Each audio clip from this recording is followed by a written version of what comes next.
Hey, small group leaders. It is week 5 of 13, and we're going to start with a few announcements. J6 this week is going to be doing their rescheduled color war. So if you're in J6, they just need to go to the rec baseball fields behind the middle school. There's no need to leave small groups early or make special arrangements. It's just like regular, except they'll have to pick up their kid at the rec fields. They can go pick up their little kids first because Eric will be at the rec fields cleaning up after the event, and don't worry, he'll enjoy a little bit of extra help doing that. And the only other thing, too, is that you might want to have a towel for them to sit on whenever you pick them up. The other heads up thing that we have is Pastor Appreciation Month is October.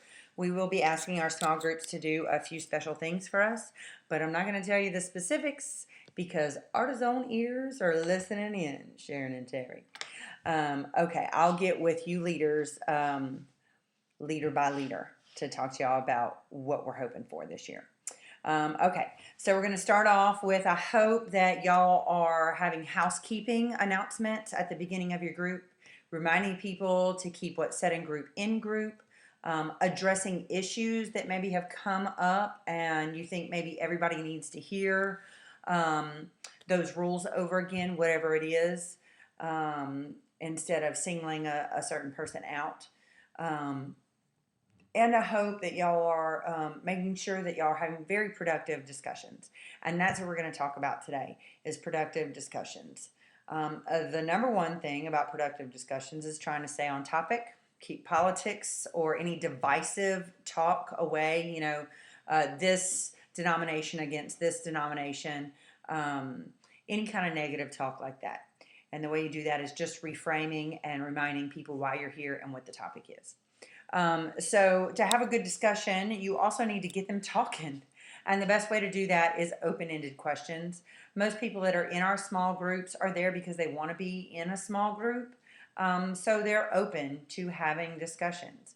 But an open-ended discussion is something that doesn't get answered by a yes or no. It has to be something more, like a why or a what question. The next thing is use the strategic pause.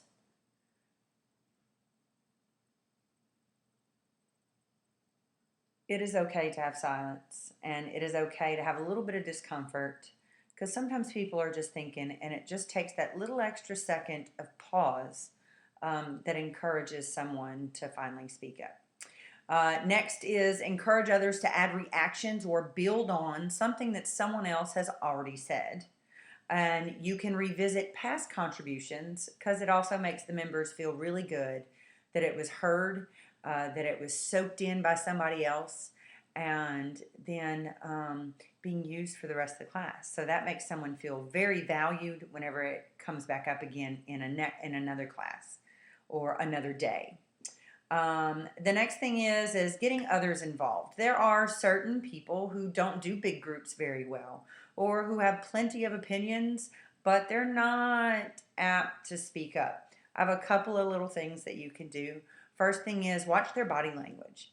If you see like a little slump in the shoulders or a little eye roll or a big huff, it's possible that that is a great moment because they're having a thought, they're having a moment right then and there to say, what is your opinion on this subject?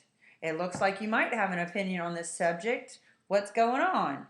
Or what do you have for us today? And if that doesn't work, then there's two other things that I suggest. You can have them write answers down first and then have a discussion around it. Sometimes people just need to arrange their thoughts before they speak out loud. And the second one is you can go to smaller groups, 3 or 4 people together and have a discussion about a certain question. That might make them more apt to share and open up because it's a smaller group. Those are my suggestions on getting others involved that you've noticed just don't get involved. Also, let's talk about the strong participant. You might have someone who always has strong opinions that may not be very good about keeping it kind of short and sweet, but takes 15 minutes. So the best thing for you to do there is to take a point that they've made and go, hold on. I heard you say blah. does anybody else have any opinion on this? Or does anyone else have an experience similar to this? If it's a common occurrence all the time, you can, after class, ask them, I see that you have very great opinions. Could you do me a favor? And next Wednesday, or at the beginning of this class, can you observe the group and tell me if there's maybe some things that you notice about the others? Because I'm trying to get them involved. That might be a good way, giving them a little job and then having them report it back to you later on after class might be a good way of still letting their strong personality have a job and maybe open the floor up for others. But then also, smaller group discussions sometimes can help out with a strong participant also. So those are my suggestions on those. Sometimes in discussions we're going to have disagreeing views. Maybe we're disagreeing with each other, or maybe we're disagreeing with the actual lesson in the book. You can always ask, first be an active listener and then restate what they said so that you can make sure you're understanding them right. You can reframe it and ask others what their opinions are on what you have to say. If it becomes a difficult situation, you can always defer it. It's a great strategy to invite the participant to continue having this discussion after class time so that we can continue on.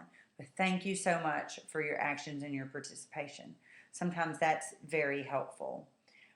If they get off topic, like somehow it started on topic or the whole group discussion has gotten off topic, you're the facilitator. You get to say, all right, guys, I'm glad we're having a great discussion, but let me restate the original question, and this is the topic we're on, so let's try and get it back on track, guys. And y'all can get a lunch date together and have a conversation about the other subject that y'all meandered onto. So that's what I have for y'all this week, is just trying to have a productive discussion. If you have any issues or any questions that have come up within your group, please call me anytime, text me anytime. I would love to just talk it out with you. Sometimes it just takes talking it out to figure out your strategy that you want to take whenever people aren't talking, or a certain person is very strong, or you've noticed a very specific person not getting involved. We can bat around a few ideas.